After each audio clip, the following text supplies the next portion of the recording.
August 23, 1927.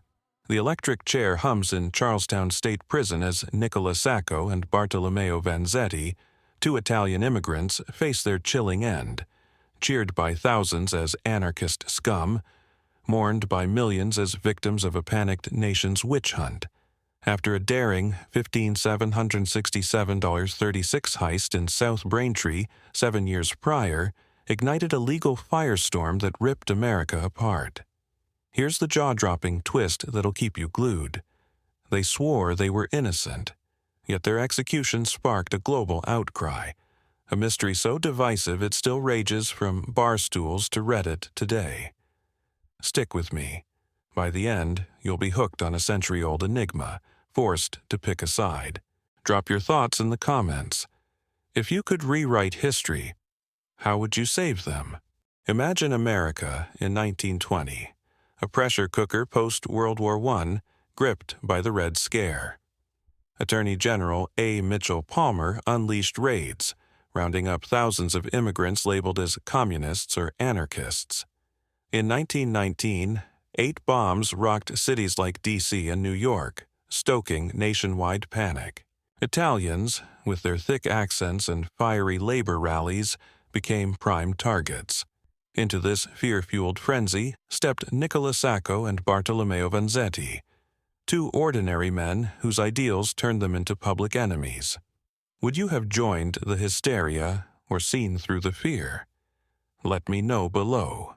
Nicola Sacco was born April 22, 1891, in Torremaggiore, Italy, a small farming village in Foggia.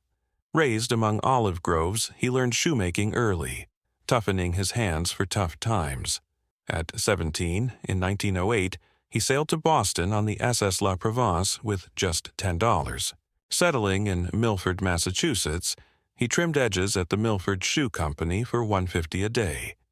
By 1920, he had a wife, Rosina Zambelli, a son Dante, and another child on the way, chasing the American dream. But Sacco had a fire. He devoured anarchist papers like Cronaca Sovversiva, attending late-night meetings with Italian friends, dreaming of a workers' revolution. Bartolomeo Vanzetti, born June 11, 1888, in Villa Folletto, northern Italy's Piedmont, grew up with a cafe-owning father. At 13, he quit school to apprentice as a baker, facing hardship head-on. A self-taught scholar, he devoured Marx, Hugo, and Dante, fueling a quiet passion for equality. In 1908, he arrived in New York on the SS La France, later settling in Plymouth, Massachusetts, peddling fish for pennies. Like Sacco, he joined anarchist circles, debating war and wealth in East Boston hideouts. By 1920, Sacco and Vanzetti were close allies, united by a belief that terrified America. They weren't outlaws. Sacco was a skilled craftsman, Vanzetti a thoughtful writer, but their ideas painted targets on their backs. Then, on May 5, 1920, it all changed. Cops nabbed them in Brockton while retrieving a friend's car, an overland linked to that South Braintree heist. With shaky evidence, the law zeroed in on 2 Italian anarchists, and that was enough to ignite a firestorm. If you were the judge, would you free them or lock them up? Share your take. Let's dive into that chaotic day in South Braintree. At 3:05 p.m., Paymaster Frederick Parmenter and guard Alessandro Baradelli step out of the Slater and Morrill shoe factory with $15,767.36, over $230,000 today. On Pearl Street, 2 robbers strike. Gunfire erupts. 5 bullets hit Baradelli, 4 drop Parmenter. The thieves grab the cash, jump into a Buick with 3 accomplices and speed off, leaving the guards dead. It's a bold robbery that shocks Massachusetts, and police are desperate for a culprit. If you were a detective, would you chase the evidence or the politics? Enter Sacco and Vanzetti. On May 5, 1920, they're arrested in Brockton, caught at a garage with friends Mike Boda and Riccardo Orsiani, picking up Boda's Overland, the suspected getaway car. Sacco carries a loaded .32 Colt with 23 bullets. Vanzetti has a .38 Harrington and Richardson. The evidence? Paper thin. Mary Splain claims she spotted Sacco from 80 feet through a window, noting a square jaw, but he's 5'5", not the tall figure she described. Louis Pelser IDs Vanzetti in the Buick, then admits he was half asleep, barely glancing. Ballistics on Sacco's gun? A mess. State expert Charles Proctor says a bullet matches, but later clarifies he meant caliber, not the gun, in an affidavit. Defense fights back. Expert James Burns argues the bullets don't match. Different grooves, worn barrels. Sacco's alibi. He was at the Italian consulate in Boston from 11 a.m. to 2 p.m., confirmed by clerk Giuseppe Andrower, who recalls his mustache. Vanzetti's got receipts, sold 20 pounds of eels in Plymouth, backed by 5 witnesses, including Mary Fortini, who bought some at noon. But police shrug it off, obsessed with the anarchist link. Sacco and Vanzetti ran with Luigi Galliani's crew, a deported anarchist preaching propaganda by deed. They dodged the 1917 draft, hid in Mexico with Gallianists, and carried flyers for a Brockton rally that night. Chief Michael Stewart's gut screams guilty. 2 armed Italians, a shady car. The Boston Herald blares, "Red Bandits caught," and the public buys it. If you were on the jury, would you trust the alibis or the dangerous radicals narrative? Drop your call below. The trial begins May 31, 1921, at Dedham's Norfolk County Courthouse, with Judge Webster Thayer, a 62-year-old radical hater, presiding. Before it starts, he boasts at a Dartmouth dinner, "I'll nail those anarchist jerks." The jury, 12 white locals, farmers, clerks, no immigrants, glaring at Sacco and Vanzetti as prosecutors stitch a flimsy case. 7 witnesses ID Sacco. Splain, Pelser, Carlos Goodridge saw a foreigner, but their stories clash wildly. 4 point to Vanzetti. One says he drove, another saw him on foot, but times and places don't align. Defense counters with 16 alibis. Shoemaker John DeCarli swears Sacco was in Boston. Fishmonger Alfonso Breglio backs Vanzetti's eel sales. But Thayer sneers, "Can't trust foreigners." After 35 grueling days, and 25 exhibits, a sweltering room, the verdict hits July 14, 1921. Guilty of first-degree robbery. Thayer sentences them to death by electric chair, his voice cold as ice, "You've had your day." Sacco's wife, Rosina, collapses, 7 months pregnant, clutching Dante, while Vanzetti's sister Luigia, fresh from Italy, clutches her rosary in shock. The room explodes, half cheer, half cry. Sacco mouths to Rosina, "I'll be fine," as guards yank him away. Her sobs echo. If you were a juror, would you back the witnesses or the alibis? What's your verdict? The fallout ignites. Protests erupt. 10,000 flood Boston, 5,000 swarm New York, 3,000 pack Chicago, shouting, "Free Sacco and Vanzetti." It's global. 20,000 pack London's Hyde Park, 15,000 hit Paris, Rome halts as workers strike, Buenos Aires burns American flags, Tokyo students march. Big names weigh in.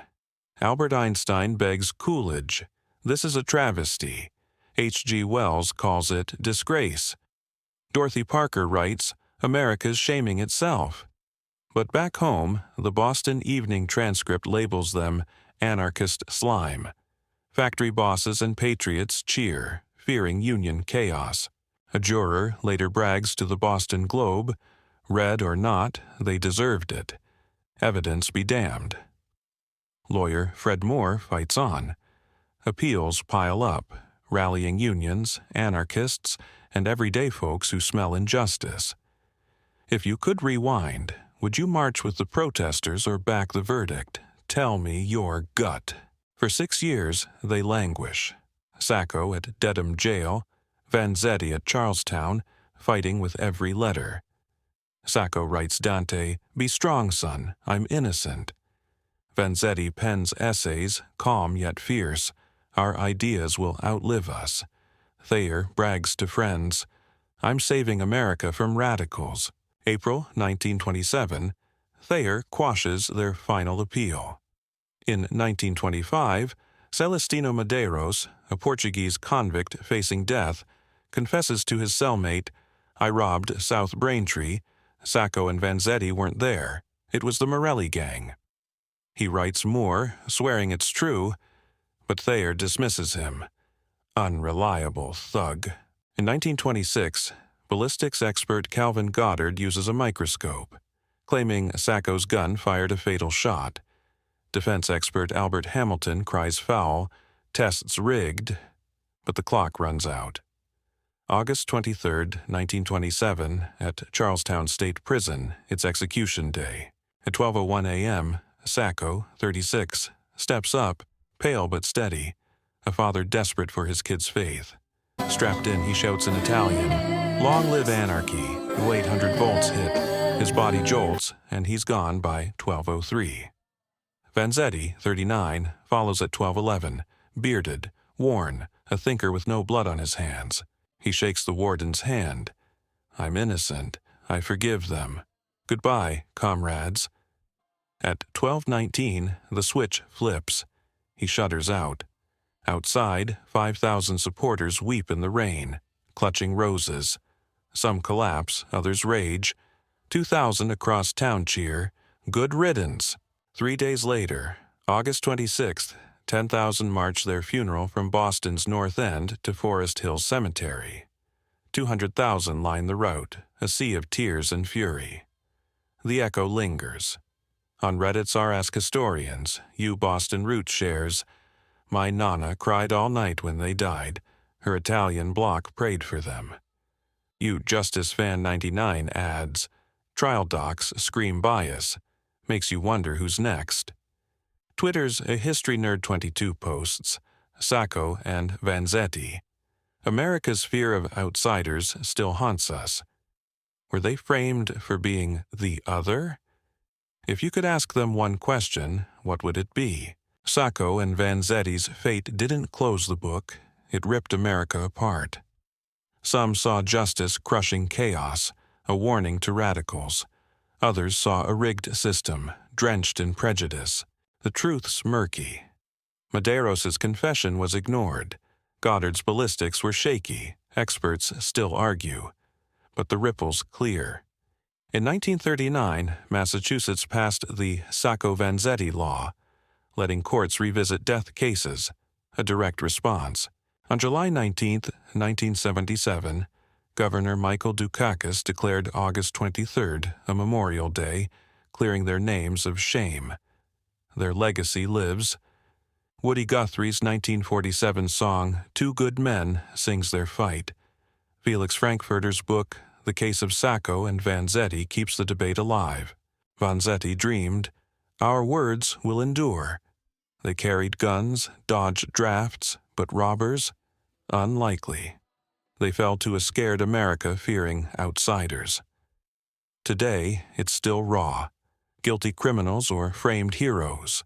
No graves. Sacco's ashes went to Italy, Vanzetti's to Boston Harbor.